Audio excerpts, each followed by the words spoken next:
The Philistines, a mysterious ancient people, emerged from the shadows of history around 1200 BCE.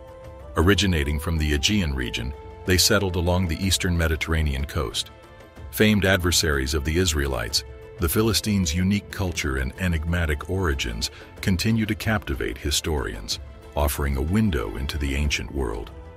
Figures like David and Goliath have left an indelible mark in the pages of history. In unveiling the past of the Philistines, we embark on a journey through time to unravel the mysteries of these ancient rivals. Who were the Philistines? The Philistines, an ancient people, resided on the southeastern shore of the Mediterranean during the Late Bronze and Early Iron Ages. Their civilization was centered around the Pentapolis, a confederation of city-states comprising Ashdod, Ashkelon, Ekron, Gath, and Gaza, collectively known as Philistia. Before the establishment of Philistia, the region was inhabited by Canaanites. The Canaanites were primarily descended from Neolithic farmers and city dwellers who had inhabited the region long before recorded history began. Over time, peoples from Mesopotamia and Anatolia migrated and assimilated into the Canaanite population through conflict, trade, and migration. Mesopotamian culture played a significant role in shaping early Canaanite civilizations, followed by an increasing influence from Egypt. In southern Canaan, Egypt established its first foothold with a fortress built at the strategic choke point later known as Gaza, the Middle Kingdom period. During the Middle Kingdom period of Egyptian history, pharaohs embarked on campaigns in Canaan for the first time. They plundered cities, extracted tribute, and forged trade agreements, exploiting Canaan for its resources. Many Canaanites migrated to Egypt during the later Middle Kingdom period. Subsequently, the Egyptian Middle Kingdom was overthrown by the Hyksos, the new Egyptian kingdom. After a century of Hyksos domination in Egypt and rule in the Nile Delta, Egypt defeated the Hyksos, leading to the emergence of a more militaristic new Egyptian kingdom. Their primary foreign policy goal was to dominate Canaan. Egypt constructed fortresses throughout Canaan and replaced uncooperative local rulers with more friendly, pro-Egyptian successors. A thriving period. In the 15th century BC, the city of Gaza was established as an Egyptian administrative and trade center, overseen by an Egyptian royal governor. Egypt maintained control over Canaan for over 3 centuries, albeit facing occasional rebellions. This period allowed the region to focus on productivity and commerce, resulting in thriving agricultural settlements and cities. Ashdod emerged as a commercial hub for producing and selling purple fabric and clothing, while Ashkelon evolved into a bustling seaport. Southern Canaan became a thriving crossroads for merchants traveling to Egypt via land and sea. The Sea People.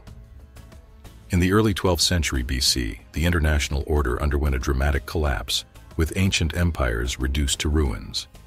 The primary contributing factor to this collapse was the emergence of the mysterious maritime marauders known as the Sea Peoples, who left destruction in their wake along the eastern Mediterranean coast, culminating in a failed invasion of Egypt. The post-victory stage. After their victory, Ramses III resettled captured Palestinian prisoners of war in southwestern Canaan.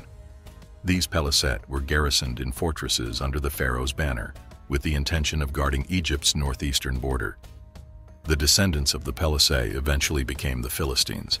Settlement, modern estimates. The palisade population during their settlement in Canaan ranged from a few thousand to slightly over 10,000 settlers.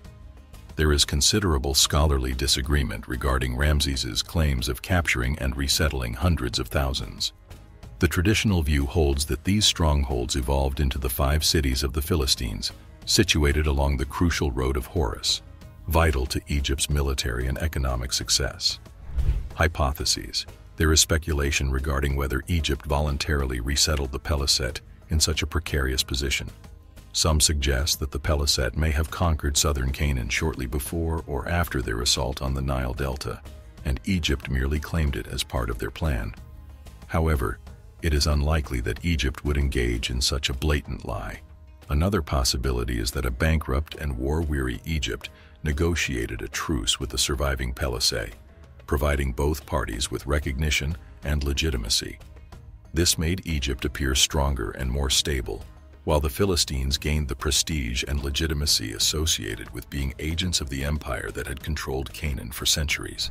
Observations regarding the settlements. Every Philistine settlement incorporated a local Canaanite population. The prevailing consensus suggests that at least 50% of the early population in these sites was Canaanite. Egypt's involvement in their establishment was likely minimal due to internal turmoil and economic woes in the 12th century BC.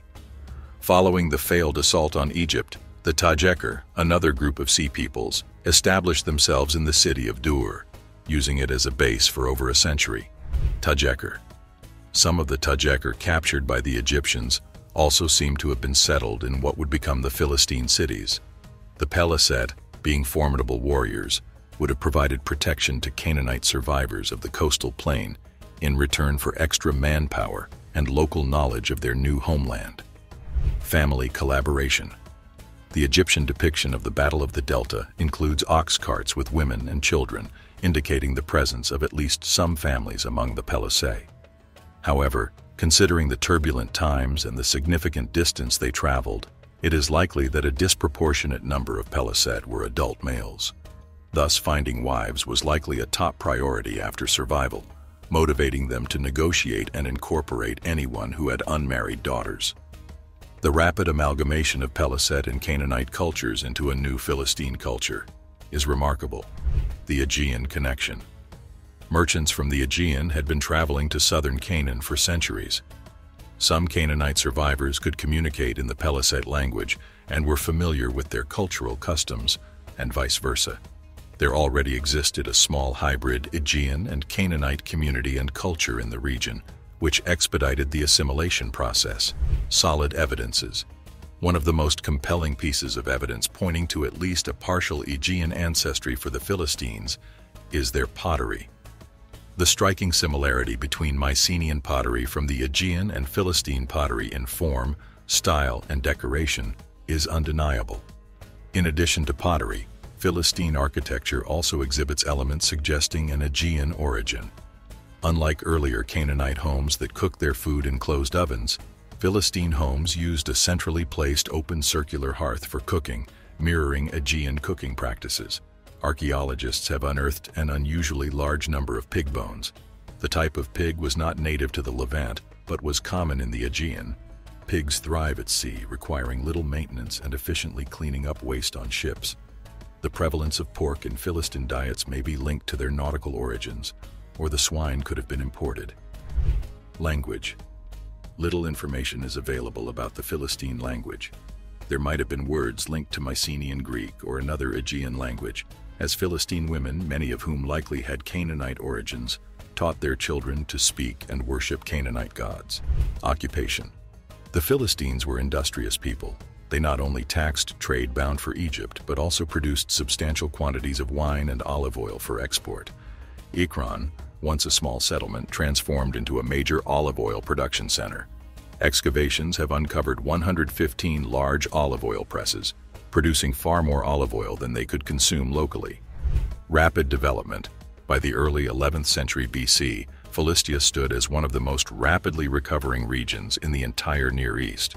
While other regions were still in turmoil, the Philistines dominated the Canaanite coastal plain for most of the 11th century BC. According to the biblical account, they defeated and vassalized the Hebrew tribes to their north and east multiple times. This was partially due to their technological advantages, including chariots, which were highly effective on the flat coastal plain, but less so in the hills, and an early monopoly on iron weapons. Iron armor and weapons provided a significant advantage over the bronze armor and weapons used by the Hebrews and others in the region. The control of trade routes was a motivating factor for the Philistines' eastward expansion, as they aimed to control all major land routes to Egypt, allowing them to charge higher tariffs. Philistine aggression and expansionist aspirations likely played a role in uniting the Hebrew tribes into a single kingdom. The history of the Philistines is a captivating tale of migration, assimilation, and the exchange of cultures. Emerging from the crucible of ancient conflicts and influences, they left a lasting mark on the annals of history. By delving into their marvelous past, we not only understand their contributions to the tapestry of the ancient world, but also unravel the mysteries of a civilization lost in time. That's all for today. Tell us your thoughts regarding this video. Do not forget to like, subscribe, and press the bell icon so as not to miss any updates. Thanks for watching.